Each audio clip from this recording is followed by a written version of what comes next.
ምሳሌ እንግዲህ አሁን ላይ ተፈታለች። እንግዲህ ምሳሌ በመፈታቷ ሁላችሁም እስቲ ደስ ያላችሁ። እኔ በበኩሌ በጣም ደስ ብሎኛል። ምክንያቱም እሷ ምንም በማታውቀው ነበር እስከዛሬ ድረስ የታሰረችው። ነገር ግን የመድብል ጓደኛው እንግዲህ አንበሳው አሁን ላይ ምሳሌን እንግዲህ አስፈትቶ ይዟት ወጥቷል ማለት ነው። እስቲ በምሳሌ መፈታት ደስ ያላችሁ ይህንን ቪዲዮ ላይክ በማድረግ ጀምሩ። እንግዲህ ሞገስ ደግሞ አሁን ላይ እንዳየነው ከሆነ የዝናን እንግዲህ ፈታለው በማለት እሱም ተመቷል ማለት ነው። እንግዲህ ሞገስ ለዝና አዝኖለት ማለት ነው። ዝና የራሱን ሐሳብ አስቦና አቅዶ ነበር ያንን ነገር ያደረገው። ነገር ግን ዳጣ ሞገስን ያንን ነገር እንዳያደርግና ተው ብትለውም እሱ ግን እንግዲህ ለዝና አዝኖለት በዝና ተመቷል። እንግዲህ ዳጣ አሁን ላይ ዝናን እንደምትፈራው ይታወቃል። ዳር እንደምትሆንም መጀመሪያም ይታወቃል። ነገር ግን ዝና ሊያመልጥ ሲል ሞገስን መቶ ሊያመልጥ ሲል መድብል ባይመጣ ኖሮ እንግዲህ ዝና አምልጦ ይሄ ሁሉ ነገር አይደረግም ነበር ማለት ነው። ስለዚህ መድብል መቶ እንግዲህ ተመልሶ ዝናን መቶ እንደገና ባያስሮ ኖሮ ዝና ካመለጠና ከዛ ቤት ከወጣ በጣም ከባድ ነው። ሌላ ነገር ነው የሚፈጠረው። ምክንያቱም ዝና ከተፈታና ከካሌብ ሞሲሳ ጋር አብሮ ከሆነ ሁሉንም እያንዳንዱን ለመበቀል ነው የሚያስበው። እስከዛሬ ድረስ እዛ ቤት ታስሯል። መድብልም እንግዲህ ብሩኬ ያለበትን እስኪነግረው ድረስ ነው ዝናን እንዲህ እያሰቃየው ያለው። ነገር ግን ዝና ደግሞ ብሩኬ ያለበትንም መቼም ቢሆን እንደማይነግረው እየነገረው እዛ ቤት በጣም ብዙ ጊዜ ቆይቷል ማለት ነው። ስለዚህ አሁን ላይ ደግሞ መድብል ዝናን መቼም አይፈተውም። ከዚህ በፊት እንዳየነው ከሆነ የመድብል ጓደኛ ወይም ደግሞ ከመድብል ጋር የሚተዋወቁት ምሳሌን ያስፈታ ልጁ ማን እንደሆነ ይታወቃል። ከዚህ በፊት መሀሌት ቀጥራው የነበረ ሲሆን እነ ቅድስቴን አግቶ የነበረ ነው። ስለዚህ አሁን ላይ ደግሞ እንግዲህ ከመድብል ጋር መስራቱ ግልጽ ነው ማለት ነው። ምክንያቱም መድብል አሁን ምሳሌን ካስፈታት ሰውዬ ጋር በጣም ይገናኛሉ። ብዙ ጊዜ ጓደኛ ነው፣ በጥቅም ስለሚገናኙ አሁን ደግሞ ያ ሰውዬ መድብልን በማገዙ ደስተኛ ነው ማለት ምክንያቱም መመሰጋገን አይገባም ብሏል ማለት። ስለዚህ አሁን ላይ መድብል ብቻውን አይደለም፣ መድብልን የሚያግዘው ሰውዬ መጥቷል። ስለዚህ አሁን ላይ አንድ ላይ ሆነው ካሌብ ሞሲሳንና ዝናን ሊጥሉት ይችላሉ ብዬ ነው ማስበው። እናንተም እስቲ አሁን ላይ በመድብል ጓደኛ የተደሰታችሁ ሁላችሁም ሐሳብ አስተያየታችሁን ኮሜንት ላይ አስቀምጡልኝ። ሌላው ጉዳይ ደግሞ እንግዲህ አሁን ላይ ሞገስ ጠበቃ ይዟል። ጠበቃው ደግሞ የሚሆነው ማን ነው? ዝናን ከሉላ ጋር የሚያፋታትና ወይም ደግሞ የሚጨርስለት ጉዳዩን አንድ ጠበቃ አግኝቷል። ስለዚህ እንግዲህ ሞገስ ሉላን ይዟት መጥቶ ከጠበቃው ጋር ሲያስተዋውቃት እንግዲህ ጠበቃው ሉላ ላይ እንዴት እንደፈዘዘ እንዴት እንደተተረጋረከ አይታችኋል። እንግዲህ ከዚህ በፊት ከሉላ ጋር ግንኙነት ኑሯቸውን ያውቃት ይሁን በጣም እጇን ጨብጦ እንዴት እንደያዘው አይታችኋል። ሞገስም እንግዲህ የሚተዋወቁ ነው የመሰለው እንደዚያ ሲይዛት። ስለዚህ ጠበቃው እውነት የሞገስ ሊረዳው ነው ወይስ ደግሞ የዝና ወይም ደግሞ የካሌብ እጅ ሊኖርበት ይችላል ብዬ ነው ማስበው። ምክንያቱም 50-50 ነው፣ 50-50 ነው ማሰብ ያለባችሁ። አሁን ላይ እነ ሉላን ለመርዳት ወይም ደግሞ በሞገስ በኩል እንግዲህ ሉላን ከዝና ጋር ያለውን የትዳር ጉዳያቸውን ለመቋጨት ቢፈልጉም ነገር ግን ያ ጠበቃ ከዝና ጋር እንግዲህ ትውውቅ ካለውና ግንኙነት ካለው ሉላን ከዚህ በፊት የሚያውቃት ከሆነ ይህ ነገር ከሞገስ ጋር ከባድ ነው የሚሆነው ብዬ ነው ማስበው። እስኪ እናንተም በዚህ ጉዳይ ሐሳብ አስተያየታችሁን ኮሜንት ላይ አስቀምጡልኝ። እንግዲህ መርዙም ደላላው በአቅሙ ራሱ በደንብ ረድቷቸዋል። ምክንያቱም ምሳሌን ከዛ ቤት አውጥቶ እንግዲህ የመድብል ጓደኛ ምሳሌን ይዟት እየሮጠ ተከትለውት ነበር። እንግዲህ የመድብል ጓደኛ አንበሳ ባይሆንና ተፋላሚ ባይሆን ኖሮ ምሳሌ ተመልሳ እዛ ቤት ውስጥ ገባ ነበር። ነገር ግን ድፍረቱ ብቻ ይበቃል። ደፋር ሆኖ እንግዲህ ከካሌብ ሞሲሳ እንደተላከ አስመስሎ ነው እዛው ቤት ምሳሌን ሰውየውን መጥቶ ምሳሌን ይዟት ሊወጣ የቻለው ማለት ነው። ነገር ግን ያ ነገር ሲፈጠር ወይም ደግሞ ምሳሌ ይዟት ሲሄድ ካሌብ ሞሲሳ በጣም ተናዷል ምሳሌ መውጣቷ። ምክንያቱም ዝና ታስሯል። በዚህ ጋር ምሳሌ ተፈታለች። እንደገና ደግሞ ኤፍራታንም ለቋት ነበር። ኤፍራታን የለቀቋት ደግሞ ምንድነው መድብልን ያለበትን ቦታ እንድታቀና እሱን እንድታጠምደው ነበር። ነገር ግን ያ ነገር አልተሳካም። እንግዲህ የመድብል ጓደኛ ከመሀሌት ጋር ተነጋግሮ ቁጭ ብሎ ነው ምሳሌን ይዟት ሊወጣ የቻለው። ምክንያቱም መድብል ጓደኛውን ወይም ደግሞ ምሳሌን እንዴት አርግቶ ይዟት እንደሚወጣ ከመሀሌት ጋር እንዲነጋገሩ ነው።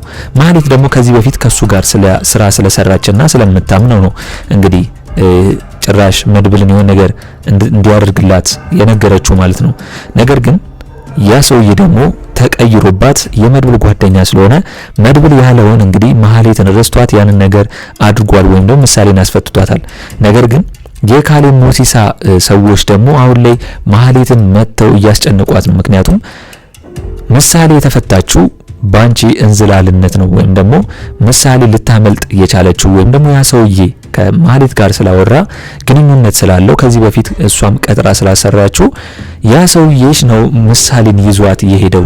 ስለዚህ አንቺም እጅሽ አለበት በማለት እንግዲህ መሀሌት አሁን ላይ በጣም ሪስክ ውስጥ ነው የገባችው።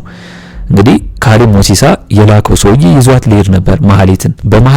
በምሳሌ መፈታት እጅ ውስጥ እስካለች ድረስ በተዘዋዋሪ ካሌብ ሞሲሳ መሀሌትን መቼም ቢሆን ዝም እንደማይለትና እንደማይለቃት ነው። እንግዲህ አሁን ላይ በሰዎቹም ቢሆን አስፈራርቷታል። ከዚህ በኋላ የሚሆነው ከኤፍራታ ጋር ሆነው መሀሌትና ኤፍራታ ካሌብ ሞሲሳ የሚላቸውን የማያደርጉ ከሆነና ዝና እንዲፈታ ማያደርጉ ከሆነ ራሳቸውን ሪስክ ውስጥ ነው የሚያገኙት። ወይም ደግሞ ካሌብ ሞሲሳ ጉዳይ ወይም ደግሞ እነሱ ላይ ኢላማ ሊያደርግ ይችላል ብዬ ነው ማስበው።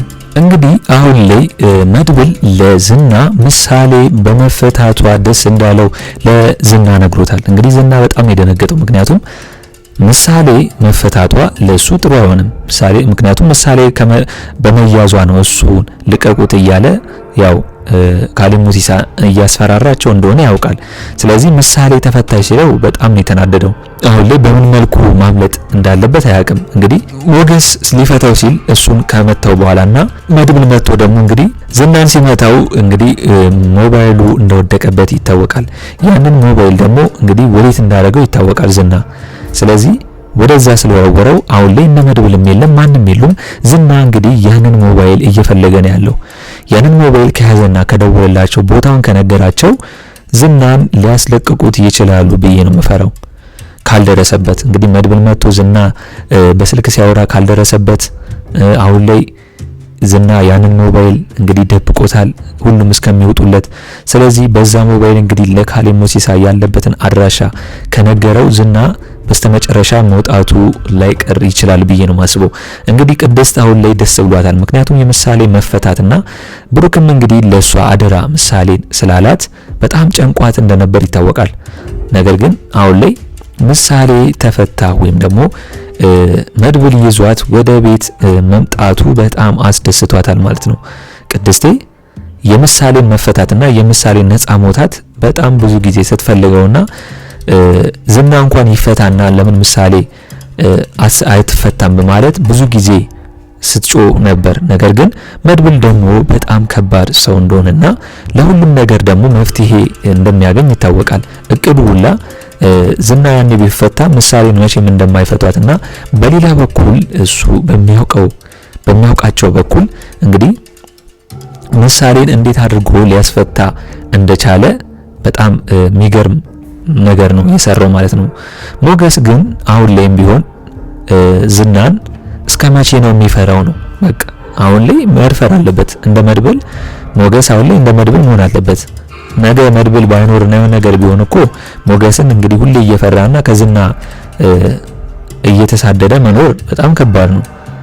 በዚሁ እንኳን እጁ እንኳን ተይዞ በእግሩ እንዴት እንደመታው ሞገስን በትንሽ ነገር ነው እንግዲህ የጣለው። ስለዚህ ያንን ነገር ነው እንግዲህ ዳጣ ሄዳ ለሉላ የነገረችበት ማለት ነው።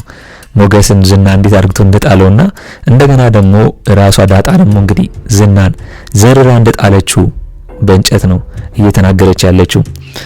እናም ያው ሞገስ ያቃታል ዳጣ መቼም ቢሆን ዝናን እጅ ለእጅ እንደማትጋፈጠውና እንደሚመታትም ይታወቃል። ነገር ግን እንግዲህ ወኔ እንዳላትና ስትፎክር ግን አንደኛ ነች ዝናን እንደዚህ አድርጌዋለሁ እንደዚህ መትቼዋለሁ እያለች ለሉላ ስትናገር እውነትም እኮ ያደረገችው ነው የሚመስለው። ዳጣ ስታወራ ትክክለኛ ያንን ነገር ያደረገችው ነው የሚመስለው ማለት ነው። እንግዲህ አሁን ላይ ሁሉም ቤተሰቦቹ መድብል እንግዲህ ቅድስትና ምሳሌም በጣም ደስ ብሏቸው ነው ያሉት። ነገር ግን አሁን ላይ ዝና ያንን ሞባይል እንግዲህ ደብቆታል። ያንን ሞባይል ካወጣውና ከደወለ ለአንድ ሰው ለሚያውቀው ሰው እና ከተፈታ እንግዲህ መድብል ሊያልቅለት ይችላል። ዝና ተመልሶ ከተፈታና ከካሌብ ሙሲሳ ጋር አንድ ላይ ከሆነ ከመሀሊት ጋር ሆኖ እንግዲህ ከእንደገና መድብልን ሊያጠቃው ይችላል ብዬ ነው የማስበው።